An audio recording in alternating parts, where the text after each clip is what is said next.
Hi friends, welcome to Rohini workshop. ಎಲ್ಲ ಹೇಗಿದ್ದೀರಾ? ಚೆನ್ನಾಗಿದ್ದೀರಾ ಅಂತ ಅಂದ್ಕೊಳ್ತಾ ನಾನು ಕೂಡ ಸೂಪರ್ ಆಗಿದ್ದೀನಿ, ಫಸ್ಟ್ ಕ್ಲಾಸ್ ಆಗಿದ್ದೀನಿ. ಬನ್ನಿ ಇವತ್ತಿನ ಒಂದು ನನ್ನ ದಿನಚರಿ ವ್ಲಾಗ್ನ ಮಾಡೋಣ. ನನ್ನ ದಿನಚರಿ ಹೇಗಿರುತ್ತೆ ಅಂತ. ಆಮೇಲೆ ನೀವು ಅಂದ್ಕೊಬಿಡಿ ಬರೀ ಪೂಜೆ ವಿಡಿಯೋನೇ ಹಾಕ್ತಾರೆ, ಬೋರ್ ಹೊಡಿತಾ ಇದೆ ಅಂತ. ಸೊ ಸ್ವಲ್ಪ ಪೂಜೆ ವಿಡಿಯೋ ಹಾಕಿದ್ರೆ ಸ್ವಲ್ಪ ಎಂಟರ್ಟೈನ್ಮೆಂಟ್ ವಿಡಿಯೋ ಕೂಡ ಹಾಕಿರ್ತೀನಿ. ಫ್ರೆಂಡ್ಸ್, ಇವತ್ತು ಈ ಥರ ರೆಡಿಯಾಗಿದ್ದೀನಿ. ಇವತ್ತು ಒಂದು ಮಾಮೂಲಿ ವೀಡಿಯೋನ ಮಾಡಬೇಕು ಅಂತ ಅಂದ್ಕೊಂಡಿದ್ದೀನಿ. ಇವತ್ತು ನಾನು ಫ್ರೆಂಡ್ ಮನೇಲಿ ಪೂಜೆಗೆ ಹೋಗ್ತಾ ಇದ್ದೀನಿ. ಸೊ ಸ್ಯಾರಿ ಹಾಕ್ಕೊಂಡಿಲ್ಲ ಪೂಜೆಗೆ, ಬಟ್ಟು ಎಲ್ಲ ಹಾಕ್ಕೊಂಡಿದ್ದೀನಿ ನೀಟಾಗಿ. ಅರ್ಜೆಂಟಾಗಿ ಬೇಗ ಎಮರ್ಜೆನ್ಸಿಗೆ ಫೋನ್ ಮಾಡಿದ್ರು, ಎಮರ್ಜೆನ್ಸಿಗೆ ರೆಡಿಯಾಗಿದ್ದೀನಿ. ಸೊ ಹೆಂಗೆ ಕಾಣಿಸ್ತಾ ಇದ್ದೀನಿ ಅಂತ ನೀವೇ ಹೇಳಬೇಕು. ಹಾಗೆ ಸಪೋರ್ಟ್ ಮಾಡಬೇಕು ನನ್ನ ಚಾನಲ್ಗೆ. ಎಲ್ಲ ಲೈಕ್ ಮಾಡಿ, ವಿಡಿಯೋ ನೋಡಿ ಹಾಗೆ ಬಿಡ್ತಾಯಿದ್ದೀರಾ. ಫ್ರೆಂಡ್ಸ್ ಎಲ್ಲ ಹೇಳ್ತಾರೆ ಹೆಣ್ಮಕ್ಳು ರೆಡಿ ಆಗೋದು ಲೇಟು ಅಂತ. ಆದರೆ ನಮ್ಮ ಮನೇಲಿ ನಮ್ಮ ಅಮ್ಮ ರೆಡಿ ಆಗೋದೇ ಲೇಟು. ಯಾವಾಗಲೂ ನಾನು ಬೇಗ ರೆಡಿಯಾಗಿ ಬಂದಿರ್ತೀನಿ 10 ನಿಮಿಷಕ್ಕೆ. ನಮ್ಮಮ್ಮ ಬಂದಮೇಲೆ ಸೊಣ ಅಂತ ಇರ್ತಾರೆ. ಬನ್ನಿ ಫ್ರೆಂಡ್ಸ್, ಇವತ್ತು ಸಜ್ಜಿಗೆ ಮಾಡ್ತಾಯಿದ್ದೀನಿ, ನೋಡ್ಕೊಳ್ಳಿ ಮಾಡ್ತೀನಿ ಅಂತ. ಮೊದಲು ಬಾಗಿ ಇಟ್ಟಿದ್ದೀನಿ, ಸಣ್ಣ ಉರಿಬೇಕಲ್ಲ.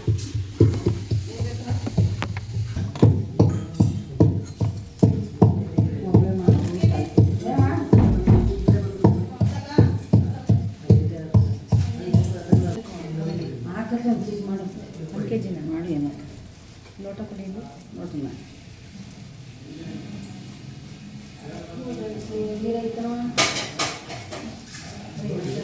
ಅದಕ್ಕೆ ಜಾಸ್ತಿ ಆಗುತ್ತಾ ಊಟ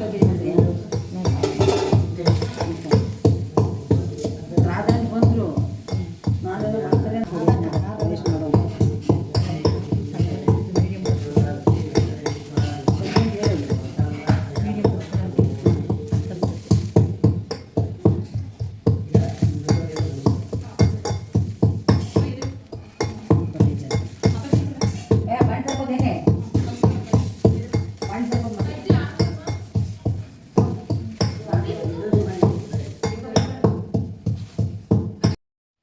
ಫ್ರೆಂಡ್ಸ್, ಇನ್ನು ನೋಡಿ ನಾನು ಕೈಯಲ್ಲಿ ಹಿಡಿದಿರುವಂಥ ಲೋಟದಲ್ಲಿ 3 ಕಪ್ ರವೆ ತೊಗೊಂಡಿದ್ದೀನಿ.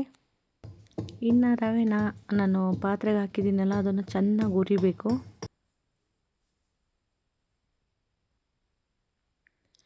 ಅದು ಚೆನ್ನಾಗಿ ಒಂದು ಸ್ಪೂನಲ್ಲಿ ತಿರುತ್ತಾ ಇರಲಿಲ್ಲ ಅಂದರೆ ತಳ ಹತ್ಬಿಡುತ್ತೆ ರವೆ.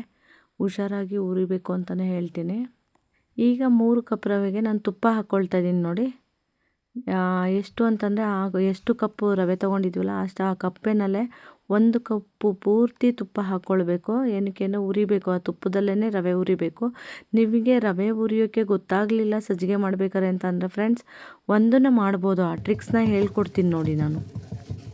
ರವೆನ ಉರಿತಾ ಇರಬೇಕು ಅಂತಂದರೆ ಇನ್ನು ನಮಗೆ ಹುರಿದಿದೆಯಾ ಹುರಿದಾಗಿಲ್ವಾ ಗೊತ್ತೇ ಆಗಲ್ಲ. ಸಜ್ಜಿಗೆ ಮಾಡಬೇಕು ಅಂತ ಅಂದಾಗ ಸ್ವಲ್ಪ ಕಷ್ಟ ಆಗುತ್ತೆ ಅಂತಲ್ಲ. ಅದಕ್ಕೆ ಏನು ಮಾಡಬೇಕಂದ್ರೆ ಗೋಡಂಬಿ ದ್ರಾಕ್ಷಿನ ರವೆ ಉರಿಯೋಕ್ಕೆ ಸ್ಟಾರ್ಟ್ ಮಾಡಿದಾಗಲೇ ಮಿಕ್ಸ್ ಮಾಡ್ಕೊಳ್ಬಿಡ್ಬೇಕು. ಬಿಕಾಸ್ ಏನಕ್ಕೆ ಅಂತಂದರೆ ನಾವು ರವೆ ಉರಿಬೇಕಾದ್ರೆ ಅದು ಹದ ಹೇಗೆ ಬಂದಿದೆ ಅಂತಂದರೆ ಗೋಡಂಬಿ ದ್ರಾಕ್ಷಿ ಹಾಕ್ಕೊಂಡ್ರ ಜೊತೆಗೆ ದ್ರಾಕ್ಷಿ ಏನಾಗುತ್ತೆ ಊದಿ ಅದು ಒಂದೇ ಬೆಂದಿರೋ ಅದಕ್ಕೆ ಬರುತ್ತಲ್ವ, ಅದಕ್ಕೆ ಬಂದಾದಾಗ ಗೊತ್ತಾಗುತ್ತೆ ಅಂತಲೇ ಹೇಳ್ಬೋದು. ಗೋಡಂಬಿ ದ್ರಾಕ್ಷಿ ಏಲಕ್ಕಿ ಪೌಡ್ರು ಅಷ್ಟು ಜೊತೆಗೆ ಮಿಕ್ಸ್ ಮಾಡಿಕೊಂಡೆ ನಾನು ಉರಿತಾ ಇದ್ದೀನಿ ಅಂತಲೇ ಹೇಳ್ಬೋದು. ಬಿಕಾಸ್ ತುಂಬಾ ಉರಿಬೇಕು ಸಜ್ಜಿಗೆಗೆ, ಆವಾಗಲೇ ಚೆನ್ನಾಗಿರುತ್ತೆ. ಜೊತೆಗೆ ಪಕ್ಕದಲ್ಲಿ ನೀರು ಕಾಯಕ್ಕೆ ಇಟ್ಕೊಳ್ತಾ ಇದ್ದೀನಿ. ಎಕ್ಸ್ಟ್ರಾ 1 ಲೋಟನ ಆ್ಯಡ್ ಮಾಡ್ಕೊಂಡಿದ್ದೀನಿ. ಫಸ್ಟ್ 3 ಲೋಟ ತೊಗೊಂಡಿದ್ದೆ ರವೆನ, ಇವಾಗ 4 ಲೋಟ ರವೆ ತೊಗೊಂಡಿದ್ದೀನಿ. 4 8 ಲೋಟ ನೀರನ್ನ ಹಾಕ್ಕೊಂಡಿದ್ದೀನಿ ಕಾಯೋಕ್ಕೆ.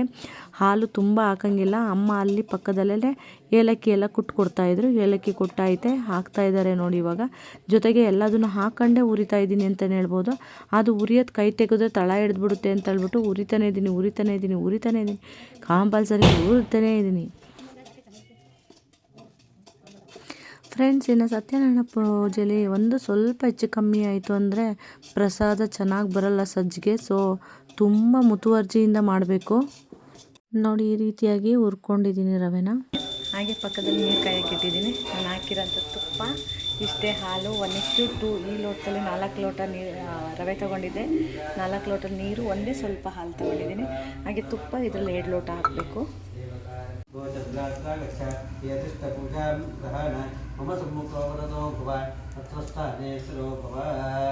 ನೋಡಿ ನೀರು ಹಾಕಿ ಎಲ್ಲ ರೆಡಿ ಆದಮೇಲೆ ಈ ಥರ ಬಂದಿದೆ ಸಜ್ಜಿಗೆ.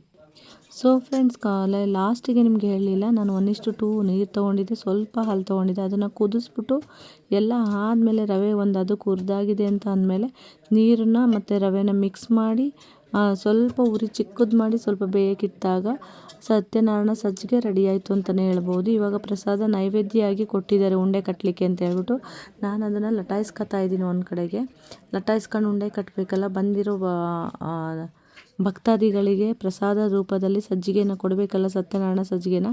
ಸೊ ಹಾಗಾಗಿ ಉಂಡೆ ಕಟ್ಟೋಕ್ಕೆ ರೆಡಿ ಆಗ್ತಾಯಿದ್ದೀವಿ ನೋಡಿ. ಎಲ್ಲ ಬಲಗೈಲಿ ಉಂಡೆ ಕಟ್ತಾಯಿದ್ದೀವಿ, ಯಾರು ಎಡಗೈ ಅಂತ ಮಿಸ್ಟೇಕ್ ಮಾಡ್ಕೊಳ್ಬೇಡಿ ಆಯಿತಾ. ಸಜ್ಜಿಗೆ ಅಂತೂ ತುಂಬ ಚೆನ್ನಾಗಿ ಬಂದಿದೆ ಅಂತ ಪುರೋಹಿತರು ಕೂಡ ಹೇಳಿದ್ರು. ನನಗಂತೂ ಫುಲ್ ಖುಷಿ ಆಯಿತು. ಯಾಕೆ ಅಂತಂದರೆ ನಾನು ಏನೇ ಅಡುಗೆ ಮಾಡಿದ್ರು ಎಲ್ಲ ಹೊಗಳ್ತಾರೆ ನನ್ನನ್ನು. ನನಗೆ ಸತ್ಯನಾರಾಯಣ ಸ್ವಾಮಿ ಸಜ್ಜಿಗೆ ಅಂದರೆ ತುಂಬ ಇಷ್ಟ ಅಂತಲೇ ಹೇಳ್ಬೋದು. ಬಿಸಿ ಬಿಸಿ ಇತ್ತು ಬೇರೆ, ಅದು ಕೈಯಲ್ಲಿ ಮುಟ್ಟಕ್ಕಾಗ್ತಿರ್ಲಿಲ್ಲ, ಆದ್ರೂ ಉಂಡೆ ಮಾಡ್ತಾಯಿದ್ದೀವಿ ಅಂತಲೇ ಹೇಳ್ಬೋದು. ಸ್ಪೂನಲ್ಲಿ ಲಟಾಯಿಸ್ಕೊಂಡು ಉಂಡೆ ಕಟ್ತಾಯಿದ್ವು. ಫ್ರೆಂಡ್ಸ್, ಇವತ್ತಿನ ಪೂಜೆಯ ವಿಶೇಷ ಇದಾಗಿತ್ತು. ಇವತ್ತು ಸಜ್ಜಿಗೆ ಮಾಡೋದು ಮತ್ತು ಪೂಜೆ ಹೋಗಿದ್ದು ಎಲ್ಲದನ್ನು ನಿಮ್ಮ ಮುಂದೆ ಇಟ್ಟಿದ್ದೀನಿ. ಇಷ್ಟ ಆದರೆ ಲೈಕ್ ಮಾಡಿ, ಶೇರ್ ಮಾಡಿ, ಕಮೆಂಟ್ ಮಾಡೋದನ್ನ ಮರಿಬೇಡಿ. ಹಾಗೆ ನನ್ನ ಚಾನಲ್ನ ಸಪೋರ್ಟ್ ಮಾಡಿ. ಇವತ್ತಿನ ವಿಡಿಯೋ ಇಲ್ಲಿಗೆ ಮುಗಿಸ್ತಾ ಇದ್ದೀನಿ. ಮತ್ತೆ ಮುಂದಿನ ವಿಡಿಯೋದಲ್ಲಿ ಸಿಗೋಣ ಅಂತ ಹೇಳ್ತಾ ಬಾಯ್, ಟೇಕ್ ಕೇರ್ ಆಲ್.